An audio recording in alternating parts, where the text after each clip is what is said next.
네, 반갑습니다. 하와이비치입니다. 선별된 좋은 리포트를 함께 읽어보고 분석해보는 시간을 가지려고 하고요.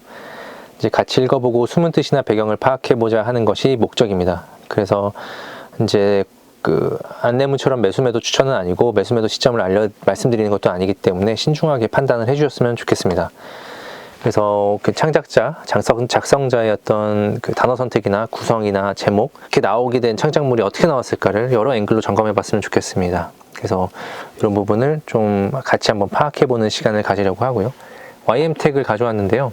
YM택 같은 경우는 이제 EV 릴레이라고 하는 제품을 만드는 회사입니다. EV 릴레이가 이렇게 구글에서 쳐보면 이렇게 나와 있고, 이런 보시면 이렇게 이런 구조를 가지고 있습니다.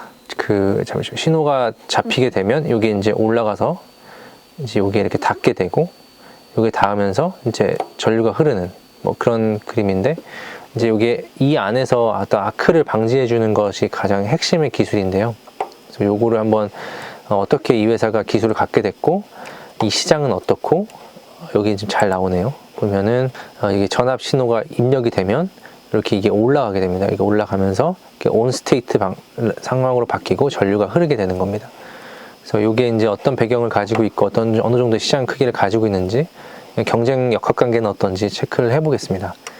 그래서 제목은 ESS 수혜주라고 하셨고요. KB증권에서 이제 이창민 연구원님께서 발표를 해주셨습니다. 일단 이렇게 KB증권 같은 경우는 이렇게 좋은 포인트들을 미리 이렇게 왼쪽에다 다 말씀을 해주시거든요. 그래서 이것만 읽어봐도 사실 이제 이 리포트는 거의 다 본 거와 다름없이 만들어 주시는데, 결국 회사에 대한 릴레이 만드는 회사다 소개해 주시고, 릴레이 분야의 뛰어난 기술력과 높은 영업이익률을 주목해야 된다. 다 좋은 얘기죠. 근데 뒤에 보면은 처음 겪는 침체기, 이 침체가 왜 왔을까? 단기적일까? 장기적일까? 어느 시장에서 침체가 왔을까? 핵심적인 시장에서 침체가 왔을까? 아닐까라는 걸 체크를 해보셔야 됩니다. 그래서 리스크 요인은 점유율 하락 혹은 마진 훼손 가능성. 그래서 저는 조금 읽으면서 의아해할 수 있어야 된다고 생각하는 게, 뛰어난 기술력과 높은 영업이익률을 주목해야 된다고 말씀하셨는데, 침체, 그리고 점유율 하락, 마진 훼손 이런 얘기가 나오면서 어떤 이 회사와 관련된 그 전방산업의 지각 변동이 있지 않나라고 파악을 해보면 좋을 것 같습니다. 자, YM택은 ESS하고 전기차 등에 탑재돼서 배터리의 전력을 적시 공급하고 끊어주는 전자식 개폐 장치인 릴레이를 주력으로 생산하는 업체입니다. 자, 이 첫 번째 장에서 뭐를 파악하셔야 되냐면, 전방 산업이 무엇이겠구나라고 파악하셔야 되는데, 하나는 ESS, 하나는 전기차입니다. 그래서 근데 제목은 ESS라고 하셨어요. 그래서 아마 전기차는 아직 안 하고 있겠거니라고 이 정도에서 눈치를 채실 수 있어야 돼요. 그래서 주요 제품은 ESS 전기차, 전기차 충전기, 태양광 인버터 등에 적용되는 직류 EV 릴레이와 저전압 직류 전원을 사용하는 전동차, 정류기, 조명 제어 등에 활용하는 DC 릴레이가 있다라고 하셨는데, 매출 비중은 EV 릴레이가 90% 이상이고요. 특수관계인까지 최대 주주 지분율은 55% 정도를 육박하고 있습니다. YM택의 투자 포인트는 릴레이 분야의 뛰어난 기술력과 그에 따른 영업이익률인데요.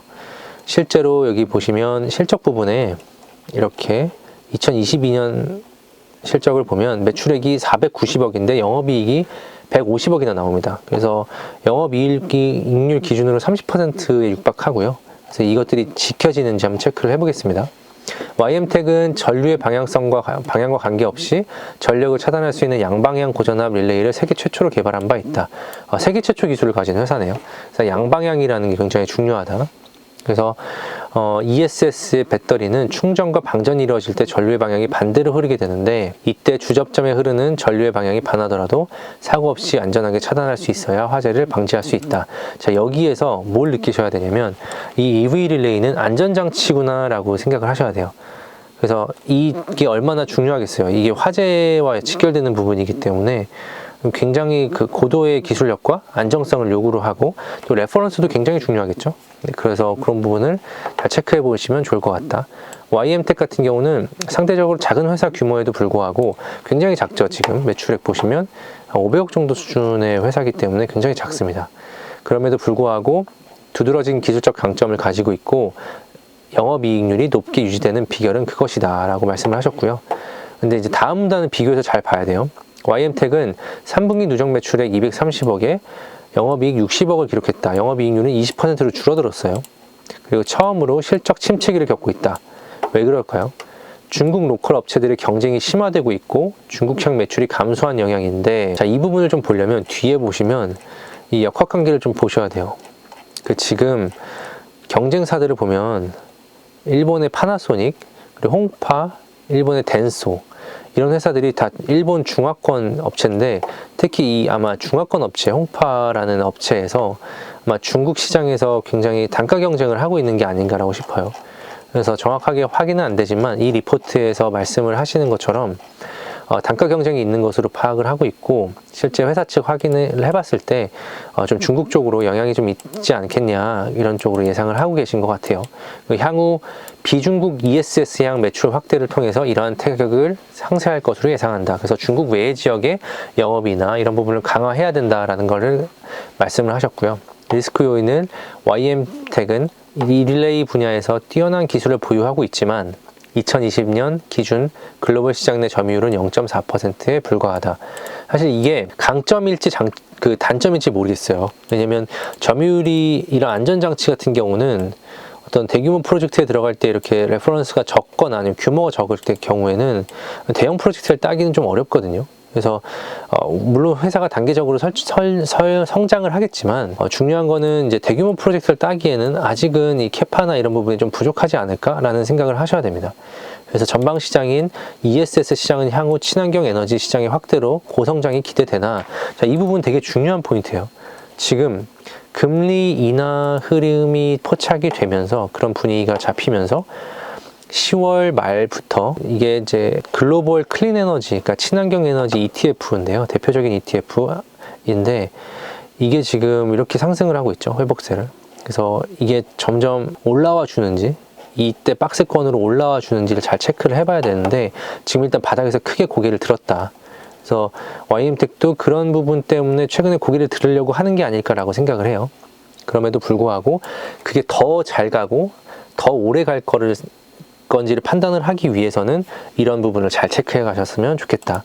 그래서 고성장이 기대되는 건 맞지만 시장 경쟁 강화에 따른 점유율 하락 또는 마진 훼손 가능성이 존재한다. 그래서 중국 시장에 대한 말씀을 다시 한번 강조를 하셨어요. 그래서 지금 이 회사의 그 리포트는 어떤 기회와 장점과 어떤 시장의 불안 요소, 어려운 요소들이 함께 혼재해 있고 어떻게 회사가 뚫고 나갈 것인가에 대한 방향성도 좀 제시를 해주신 좋은 리포트라고 생각을 합니다. 그래서 이 부분도 앞에 이미 회사 기여 및 투자 포인트는 앞에서 설명을 다 해주셨고요. 그리고 요거는 기술, 아까 이제 그림을 보면서 설명을 드렸고, 그리고 이제 실적 리스크 및 요인도 아까 말씀드린 부분을 조금 더 풀어서 말씀을 해주신 겁니다. 그래서 그럼에도 불구하고 여기 잠깐 보시면요, 중국 시장 내 경쟁 강도 향후에도 강하게 나타날 것으로 전망되나 미국, 유럽, 비중국 ESS 수요 증가 및 내수 매출 회복을 통해서 타격을 일정 부분 상회할 것으로 예상된다. 그래서 여기서 좀 아쉬운 거는 일정 부분만 상회한다고 해서 좀 아쉬운 표현이었던 것 같아요. 그래서 조금 좀 보수적으로 이 회사의 실적을 바라볼 필요는 있지 않겠나 싶고요. 그리고 또한 2024년 말에는 2공장을 지금 준공 예정인데 1공장 대비 2배 이상의 면적이라고 하니까 이 회사가 점점 캐파를 갖춰 나간다. 그리고 이제 왜 캐파를 갖춰 나갈 때 우리가 항상 생각하는 게 있죠. 고객사와 얼마만큼 협의가 돼서 증설을 하는 것인지. 저희가 이제 IR 통화를 23년 12월 26일 날 했을 때 전장용 고객사와 협의된 물량도 포함인가 했을 때 아직 캐파가 있어야지, 우선 캐파가 만들어져야 되고 협의가 그 뒤에 구체적으로 이루어질 수 있다라고 하는 부분이 있어요. 그래서 전장 시장은 이런 특징을 가지고 있구나. 우선은 캐파를 어느 정도 고객사가 원하는 캐파를 가져야지 어떻게 협상이 되는구나 라고 생각을 볼 수 있을 것 같습니다. 그래서 이 부분이 2배 이상의 면적을 준공을 하지만 이 부분이 이제 전장으로 들어가더라도 꼭 이 매출이 정말 잘 잡히는지 수주로 이어지는지는 정말 면밀하게 체크를 하셔야 된다라고 말씀을 드리고요. YM텍은 릴레이 분야에서 뛰어난 기술을 보유하고 있지만 이렇게 여기 전방 시장에 올라가는 거, ESS하고 전장이 같이만 올라가 준다면 정말 그 두 시그널가 이 회사의 그 어떤 상승작용을 일으켜 준다면 이 회사가 정말 크게 좋은 부각을 받을 수 있을 거라고 생각을 하고 있습니다. 그렇지만 그런 부분이 함께 잘 융합이 될 때까지 잘 체크를 해보셨으면 좋겠습니다. 그래서 이렇게 잠깐 저희가 읽어봤고요. 그래서 최근에 이제 이 YM텍과 체크해 본 내용들, 11월 달에도 이제 통화를 드렸던 내용, 그리고 이제 추석 때 이 회사의 핵심도 부분을 하면서 이제 코멘트 드렸던 부분들 체크를 좀 해보셨으면 좋겠고요. 그리고 저희가 계속해서 이제 말씀을 드리지만 선별된 리포트를 보고 리포트를 선별해서 함께 읽어보는 시간을 계속 가질 생각이에요. 그래서 이런 부분을 통해서 좋은 리포트를 이제 발굴하고 이제 공부하는 자료로 지금 쓰는 거지 어떤 매수매도의 추천이나 매수매도에 대한 시점을 말씀드리는 거 아니라는 점, 그런 부분을 주의 깊게 판단해 주셨으면 좋겠고요. 또 한번 체크해야 될 부분이 뭐냐면 LS 일렉트릭입니다. LS 일렉트릭이라는 회사에서 이제 K 리포트를 적으면 이렇게 최근에 나왔던 리포트를 보시면 이제 LS 일렉트릭이 EV 릴레이를 하는 자회사를 이제 인적 분할을 시켰거든요. 그래서 이게 LS 모빌리티 솔루션이라는 기업인데 이 회사 같은 경우도 지금 공격적으로 시장을 침투하려고 노력 중이니까 이런 부분이 아무래도 시장에 지금 전장 쪽으로도 상당히 많은 그 경쟁이 있을 수 있다라는 부분을 염두에 두면서 이 시장을 어떻게 YM텍이 잘 이겨내 나가는지 관련 기업들, 동종 기업들을 같이 보면서 체크를 해보셨으면 좋겠습니다. 그리고 지금 리포트를 읽어드리는 것은 결국 베이스가 되는 건 다 퀀트K가 되거든요. 그래서 2023년만 해도 한 170여 개의 기업을 다녀왔고, IR 통화도 하루에 뭐 5번, 많게는 뭐 23번이나 이제 진행을 했던 적이 있고, 퀀트K 계속해서 지속 이용하셨던 분들은 제가 어떤 말씀을 드리는지 충분히 이해하실 것 같아요. 그래서 리포트를 듣는 영상을 보면서 이 기업에 대한 뭐 투자 여부에 대해서 확신이나 판단에 대한 내 판단에 대한 확신, 할지 말지에 대한 확신, 내 비중에 대한 확신, 이런 것들을 가져가셨으면 좋겠고요. 뭐 한 달에 3만 원 서비스지만 충분히 가치 있는 정보를 전달해 드리고자 2024년에는 더 많이 이제 노력을 해 나갈 거고요. 많은 관심을 부탁을 드리겠습니다. 지금 퀀트K 첫 회 이용료가 마침 90% 할인 이벤트 중이니까 이 할인 이벤트는 언제 끝날지 모른다는 점 빠르게 가입하셔서 투자에 하루 빨리라도 적용해 보셨으면 좋겠습니다. 그리고 이번 영상이 좋았다면 좋아요, 구독, 알림 설정까지 부탁드리고 성투하시고 다음에 또 좋은 보고서로 찾아뵙겠습니다. 감사합니다.